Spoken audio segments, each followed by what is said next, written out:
ওই মা বাপ দুশ্মন, যে মা বাপ তার সন্তানের কলিজা থেকে আল্লাহর কোরআন ভুলায় দিয়েছে। ওই মা বাপ দুশ্মন যারা 16 বছরের সন্তানকে বৈশ্বিক শিক্ষা তো পড়াইছে, আখিরাত ভুলায় দিছে। আপন মা এসএসসি পরীক্ষার্থী ছেলে মেয়ে, মা বাপ কয় বাচ্চা মানুষ নামাজের জন্য, ফজরের নামাজের জন্য উঠালে বাচ্চার ব্রেনে চাপ পড়বে। ওর রাত 2টা পর্যন্ত পড়ছে, ওর পরীক্ষা আগামী 6 তারিখ, আগামী 9 তারিখ। এখন তাকে কোনো চাপ দেওয়া যাবে না, এখন চাপ দেওয়া যাবে না।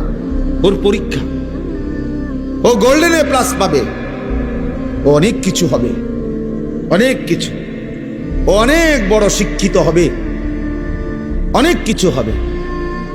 আর ফজরের নামাজ পড়লে ব্রেনে চাপ পড়বে, এজন্য ফজরের নামাজে পড়ায়।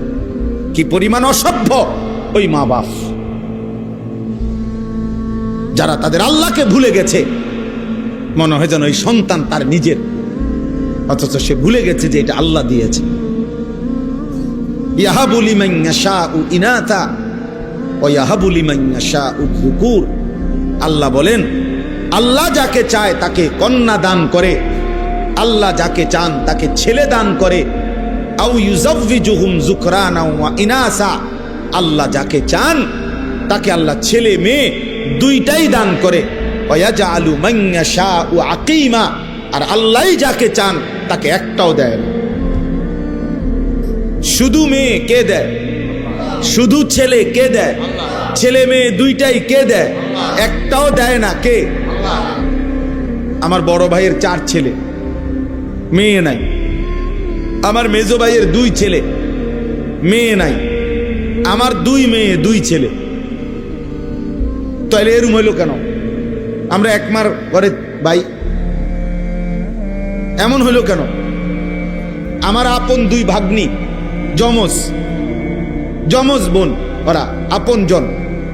তো একজনের 2টা মেয়ে আছে, বিয়ে দিছে। একজনের 2টা বাচ্চা আছে, আরেকজনের একটাও সন্তান নেই। তাইলে এমন কেন? কারো 18 বছরে একটা সন্তান নাই, কারো 18 বছরের ভিতরে 6 জন হয়ে যাওয়ার কারণে স্বামী বউরে কত মন্দ সুন্দ বলে। কথার কথা, কারো 18 বছরের সন্তান হয়েছে 6টা, কারো 18 বছরের সন্তান হয় নাই একটাও। তার সবটা ফয়সালা কা? এই সন্তান দিলেন যিনি, আজ তাকে সেজদা দিলে তার ব্রেনে চাপ পড়বে।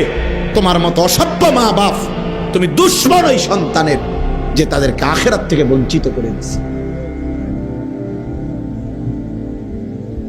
আখিরাত থেকে বঞ্চিত করে দিচ্ছে। ওরে জাহান্নামের রাস্তা দেখায় দিছে, যে ভাত খাইতে খাইতে জাহান্নামে যাইবা, দুনিয়া কামাই করতে করতে জাহান্নামে যাইবা।